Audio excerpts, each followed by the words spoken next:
tous vous dire que vous vous souciez des étudiants, mais la moitié d'entre vous ne savez pas ce qu'est le genre, surtout transgenre. Je sais que l'avocat a dit transsexuel plus tôt. Ce n'est pas le bon terme. C'est transgenre. Je suis une femme transgenre. Mes pronoms sont elle et elle, et je n'accepterai que ces pronoms. Je ne serai pas abordé autrement. Et dans l'espace de travail, je suis protégé par cela. Nos étudiants devraient l'être aussi, surtout quand ils n'ont pas plus de 18 ans et n'ont pas de voix. Je vous implore simplement de dépasser ce que... Considérez vraiment que... De quoi s'agit-il vraiment dans ce combat? Pourquoi est-il si enraciné? Je sais qu'on entend beaucoup parler de liberté religieuse et, très honnêtement, j'ai grandi dans l'éducation chrétienne tout au long de l'université. Je ne me souviens pas aucun de mes cours doctrinaux mentionnant uniquement masculin et féminin. Et c'est ainsi que cela devrait être. Si vous pensez que c'est génial, bien, vous pouvez croire cela. Vous n'avez pas le droit d'imposer ces croyances à quelqu'un d'autre. Et c'est en fait ce qu'est la liberté religieuse, c'est que votre droit de croire est protégé. Mais l'autre personne qui s'identifie autrement a aussi le droit d'être protégée. Alors, je suppose que je suis ici pour dire que, vous savez, avec Oshkosh Pride, nous faisons attention et nous allons participer à cette conversation si elle continue. Oui, je pense que c'est absolument ridicule que vous envisagiez même de laisser les toilettes et les vestiaires d'être mixtes.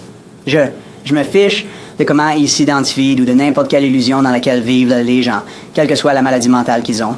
Les garçons sont des garçons et les filles sont des filles. C'est simple et basique. Ça a toujours été comme ça. Et c'est pourquoi nous avons des toilettes séparées. Je ne vais pas laisser mes filles ou mes garçons se doucher avec le sexe opposé, parce que je ne veux pas qu'ils soient tripotés ou souillés par une de ces personnes dérangées sexuellement. Et c'est ce qui traîne dans ces groupes d'homosexualité et de transgendérisme et sexuellement explicite, idéologie. Ma fille va à Franklin. Elle a ramené des livres sur le fait qu'il est normal que 2 parents soient gays dans un foyer et qu'il est normal pour les garçons d'être des filles et pour les filles d'être des garçons. Dans quel genre de délusion vivez-vous? Les gens sont-ils vraiment retardés pour qu'on ait encore ces discussions? Wow. Qu'est-ce qui se passe ici? Nous n'utilisons pas ce mot. Oui. Non, c'est un mot. Je ne sais pas. Je peux l'utiliser si je veux. Oui, je peux. Et je n'arrive pas à croire que les gens soient si ouverts d'esprit, leur cerveau est littéralement tombé. Personne ne sait pourquoi nous avions des équipes sportives opposées et des toilettes séparées pour les garçons et les filles. Protéger les deux sexes l'un de l'autre. S'ils veulent jouer à un jeu délirant et que nous devons l'autoriser, alors ils devraient avoir leur propre salle de bain et leur propre leur propre sport. C'est aussi simple que ça. Vous savez, ils ne devraient pas être autorisés à aller dans une douche commune dans le vestiaire des garçons.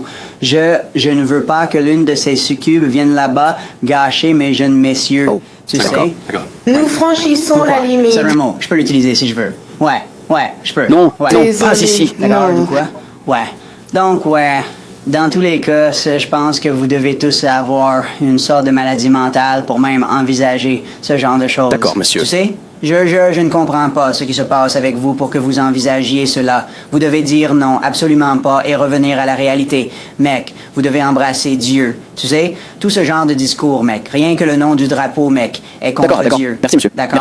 Merci. Ouais. D'accord. Merci. Ouais, on n'utilise pas le mot RALHS. Oui, juste pour les mais mots. je peux utiliser le mot que je veux. Tu vois, mon gros vieux dictionnaire, il est gros. Comment ouais. puis-je ne pas utiliser le mot que je veux dedans? 7% à 8% des revenus de notre district scolaire sont actuellement en danger car nous ne sommes pas en conformité. C'est ce que je viens d'entendre à l'avocat ici qui ne savait pas ce qu'était l'identité de genre. Et de la part du monsieur dans cette direction, je ne me souviens plus lequel, il a dit environ 7% à 8%, mais ces faits réunis, et j'entends beaucoup de gens dire que cela n'est jamais arrivé auparavant, que nous avons perdu des financements à cause d'une violation du titre 9. Je n'ai pas l'historique devant moi, pardonnez-moi, je ne pense pas que nous ayons jamais été autant en violation de la conformité avec le titre 9, comme nous le sommes actuellement. Maintenant, si nous recevons une plainte de discrimination basée sur le genre au 2e jour de l'école, dans l'une des 3 écoles, plutôt dans l'une des 19 écoles qui sont légalement obligées de se conformer en vertu de la loi fédérale. La loi, telle qu'elle est maintenant, je me fiche de ce que la Cour suprême pourrait faire. Je ne pense pas que l'un d'entre vous ait besoin de se soucier de ce que la Cour suprême pourrait faire, car maintenant nous ne sommes plus en conformité.